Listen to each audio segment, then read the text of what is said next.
Good morning, everyone. Whew. Came outside. It is humid. And I do mean it is humid. It rained pretty good last night. Whew. Okay. And of course, they already started spraying again. I don't know if you can see all this, how good my little phone does. There's some of those clouds I was telling some of y'all about. They look dirty. They're not quite so dark this morning, but they were yesterday. I know that when clouds gather together to get ready to storm, they get darker. But when you get little tufts like that that's out on their own and they're looking like a storm cloud, clouds don't do that. Okay, I wanted to finish up this today with the composting method videos that I have been going through. And I saved the best for last. Composting with earthworms. I got containers the other day when I was at the store. Luckily I found some that were already put together with two of them. These are little under, what was this? Let me turn this around. Now I know it had it on here. I just see, hey, there it is. Under bed boxes. Now, for those of you who are just wanting to do a little bit or are learning about composting with earthworms, this is one method. You can purchase earthworm containers. You know, I want to say I've seen some advertised at Home Depot. So you can get them at Lowe's. There are multiple seed catalogs and farm supplies outfits that you can also get some earthworm composting containers, and those are just fine. But if you're not going to do a huge amount, or you just want to, start your own small and then build up, because earthworms will breed in the proper environment. They will most definitely breed. You can get larger containers than this. I don't know how well this is going to show it right here. But you can see, I can see anyway, I don't know how well your view is. When these containers are put together like so, there is enough space between the containers to where it can drain. Now, got to find a drill. What you want to do in a container like this is one of the boxes, you're going to put a bunch of holes down in the bottom.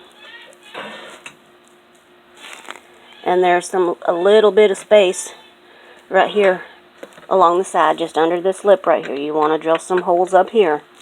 Now the holes in the bottom of the container are going to be for drainage. And the ones along the side are going to be air. Earthworms might live inside the ground, but they still do come up for air. They're like living little critters that way. It's amazing. Now, you're only going to have to use one of them lids. But you are going to have in a container set up like this, any size container you get, whether you want to get them big old Rubbermaid things. You can get the see-through ones like this. You can get the ones that are opaque, solid color. It doesn't matter which kind, you're still going to need two. Now, excuse me, I like using these because you can stack them and they're not too heavy. For us lady folk out there who want to do our own thing, you do them small, they don't get quite as heavy as fast. Now, the medium that you're going to put inside that earthworms are going to live in, you can use any number of things. Some people use shredded newspaper, and that is just fine. You do want to make sure that your newspapers are just the newsprint, not the advertisements. I've said that before. in the composting videos. Well, you make double sure you don't do it for the earthworms, because that matte finish or photo finish on those advertisements are poison. Okay, you don't want to kill the little buggers. I myself, I like to use peat moss or cocoa core. Cocoa core might be a new term for a lot of y'all, and that's pretty much the outer shell of the coconut. The part that, you know, you got to beat the hell out of to get it to open up, to get the inside that you can get the milk or water from, and also the meat. The outer shell is ground up, steamed, and pressed together. Cocoa core is awesome. You can use it in place of peat moss. It does the same thing, but the better benefit of using cocoa core is that if you dry it, if it gets just dried out, all you have to do is just add water, you know, to rehydrate it. Whereas peat moss, if you let it dry out completely, it's harder to rehydrate. You can still do it if you use warm water and just let it sit in it for a couple hours. You can rehydrate peat moss. You know, a lot of people just throw it out thinking, you ain't never going to get that thing apart again. Well, you can. You just take some time. Okay, back to the earthworms. Now, if you are blessed and have decent soil, raise rabbits, you can find earthworms there for free. But some of us who, well, just starting out again, trying to start from scratch with getting the soil able to do that around here, you're going to have to buy them. And you can do garden supply. Every now and then you can go to a bait and tackle shop. You might be able to work up a deal with them for some earthworms. Now, the best composting earthworms are known as red worms, or buy them in a catalog, you want the red wigglers. They do not get very big. But 1 pound of them little red wiggler red worms will eat up to 4.5 pounds of organic material a day. Yes, ma'am. Yes, sir. I mean, in a day. Them buggers eat and eat and eat and eat and eat. They're the underground shark, if you want to call it. They constantly eating.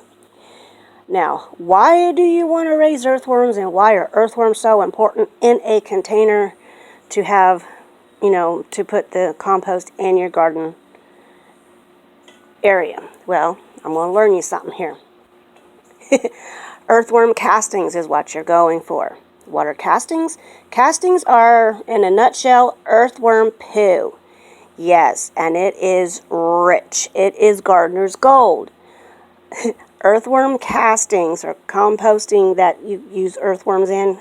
If you use a compost pile, you're going to get earthworms up into your compost pile, so you get a little bit of both worlds with that. Earthworm castings are 10 times more potent, more nutritious than just regular compost. No matter what you put in that compost, earthworm castings are richer. I know, fun fact, wasn't that? Now, earthworm containers, down here in Florida, especially down here in the south, you're going to have to do them in the shade, preferably in the house, because they need a maintained temperature. Earthworms are more prolific in temperatures between 65 degrees and 70 degrees. They like it cool. They live in the ground. Of course they like it cooler. That's when they're more prolific. So you kind of need to do an area where you can keep the temperature maintained. I've done mine inside. They do not smell bad. You're going to have to keep them moist. Now, to keep these little buggers inside, whoop, your container. Almost dropped my phone. That would have been bad. Keep these little guys in your container. You can go to the hardware store and get screen.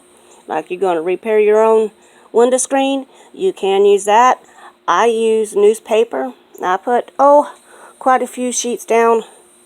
I put my medium in there. Make sure your medium is moist, not soggy, but good and moist. And then put your earthworms in, and then I just cover it up with some newspaper. As long as the newspaper stays sort of moist, you know they got enough moisture in there. Now, if you want to make your earthworms, no matter what variety you use, you give them some cornmeal. Just regular cornmeal. You can use this Jiffy mix, but I don't. You just give them some plain old finely ground up cornmeal. What this does is it makes them just a little bit more tougher. Okay? Wow, I'm running out of time on this video. To harvest your earthworms from one of these containers, put the doings on a tarp or on some newspaper.